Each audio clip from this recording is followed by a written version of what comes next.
Salut, c'est Rebecca de Devenir écrivain. Aujourd'hui, j'ai envie de te rappeler les 3 grands modes d'édition qui s'offrent à toi si tu as terminé ton roman ou une fois que tu l'auras terminé pour que tu puisses faire vivre ton livre. Parce que faire vivre une histoire, c'est pouvoir la partager. Alors, il y en a pour tous les projets en fait. Tu peux simplement ambitionner de terminer ce livre parce que tu as des choses à écrire pour toi-même. Mais le plus souvent, je pense, si tu es passionné par ce que tu es en train de faire, tu as envie de le partager. Tu as envie de le partager à minima avec les personnes de ton entourage qui comptent pour toi. Et puis, tu as envie aussi de le partager à une sphère plus large. Et aujourd'hui, je veux te donner te rappeler quels sont ces 3 grands modes d'édition qui s'offrent à toi et quels sont les avantages et les inconvénients de chacun. Alors, première façon d'éditer son livre, ça va être tout simplement de le faire éditer à compte d'éditeur. Qu'est-ce que ça veut dire? Ça veut dire que tu envoies ton manuscrit à un éditeur. Alors voilà, les maisons d'édition, elles reçoivent énormément de manuscrits, donc parfois ça prend un petit peu de temps pour que tu aies une réponse. Et parfois aussi, même assez fréquemment, c'est une réponse négative. Ça ne veut pas dire que ton manuscrit est mauvais, mais simplement que les maisons d'édition reçoivent tellement de manuscrits qu'au bout d'un moment, elles sont obligées parfois même d'en refuser avant même de les lire, tout simplement parce qu'il y en a beaucoup trop. Donc voilà, mais c'est une possibilité qui s'offre à toi. À ce moment-là, qu'est-ce qui se passe? Si ton manuscrit est accepté, si l'éditeur veut éditer ton livre, il va le faire en finançant cette édition. Donc c'est lui qui paye pour que ton livre soit publié, qui s'occupe de toute la mise en page, qui s'occupe de le distribuer aussi dans un réseau de distributeurs.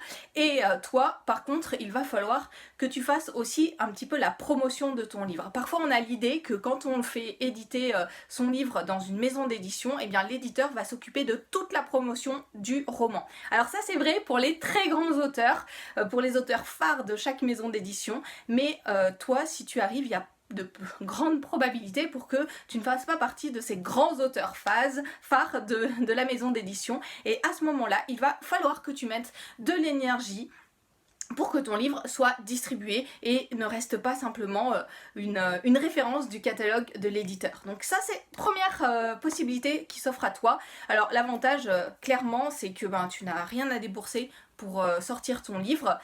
Ensuite, par contre, au niveau tu conserves les droits sur ton manuscrit, bien entendu, mais une fois que tu as signé avec l'éditeur, il faut que tu regardes parce que les prochains écrits, tu es engagé aussi avec cet éditeur, et il faut que tu saches aussi que au niveau de ce que tu vas toucher sur ton livre, ça va être très peu parce que voilà, l'éditeur doit rembourser ses frais et puis il prend une grande marge sur le livre, donc toi tu vas toucher 2-3% par exemple du prix de vente de ton livre seulement. Donc c'est très difficile ensuite de vivre de ces écrits, à moins que tu arrives à percer et devenir un auteur très connu, voilà, un auteur phare de cette maison d'édition. Deuxième type d'édition possible, c'est l'édition à compte d'auteur. Alors là, ça veut dire que tu trouves un prestataire que tu vas payer toi pour qu'il puisse éditer ton livre, et parfois ces prestataires ont aussi des relations avec un réseau de distributeurs pour les distribuer, mais là encore il faut que toi tu fasses la promotion pour ton livre pour essayer de rentrer dans tes frais, et c'est pas toujours facile ensuite de rentrer dans tes frais. Mais deuxième possibilité, à ce moment là il n'y a pas le filtre du comité de lecture des maisons d'édition. Tu peux beaucoup plus facilement publier ton livre, mais par contre, inconvénient, c'est toi qui avances tous les frais, et du coup après il va falloir faire un gros travail pour te rembourser ces frais là.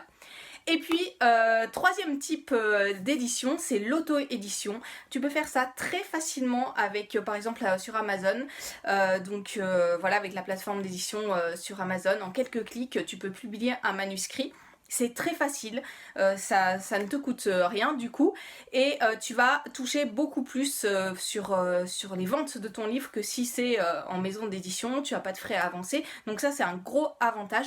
Là encore, par contre, il va falloir que si tu veux que ton livre soit lu par un public le plus large possible, eh ben, il faut que tu fasses la promotion de ton livre, que tu t'engages, que tu trouves des chroniqueurs par exemple qui vont faire de la pub pour ton livre, qui vont le lire et puis qui vont faire des chroniques sur ton écrit. Et une chose qui est importante parce que au niveau de quand tu es en auto-édition, en fait tu as la mise en page, va falloir que tu le fasses toi. Au niveau du contenu, il n'y a personne qui va relire tes écrits, contrairement à quand tu publies avec les maisons d'édition ou à compte d'auteur où tu as des prestataires qui peuvent aussi relire tes écrits. Et une chose que je te conseille quand même, c'est d'essayer au maximum d'avoir un manuscrit propre. C'est pas parce que c'est de l'auto-édition que c'est très facile et que tout le monde peut publier en 3 clics sur Amazon par exemple, qu'il faut que tu négliges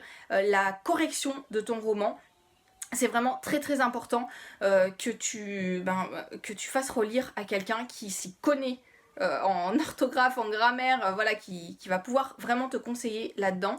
Et ou alors carrément que tu prennes aussi un prestataire qui va te faire la relecture de ton roman, tout simplement pour publier quelque chose qui soit propre pour les lecteurs. Si tu veux percer, si tu veux un jour vivre de tes écrits, si tu veux pouvoir promotionner ton livre, et je te conseille vraiment que tu donnes à tes lecteurs des manuscrits les plus propres possibles, les plus lisibles possibles, parce que imagine toi-même si tu tombes sur un manuscrit qui est plein de fautes d'orthographe, plein de répétitions, plein de phrases qui sont mal tournées, tu vas te décourager au bout de quelques pages et simplement pas aller plus loin, et c'est vraiment dommage.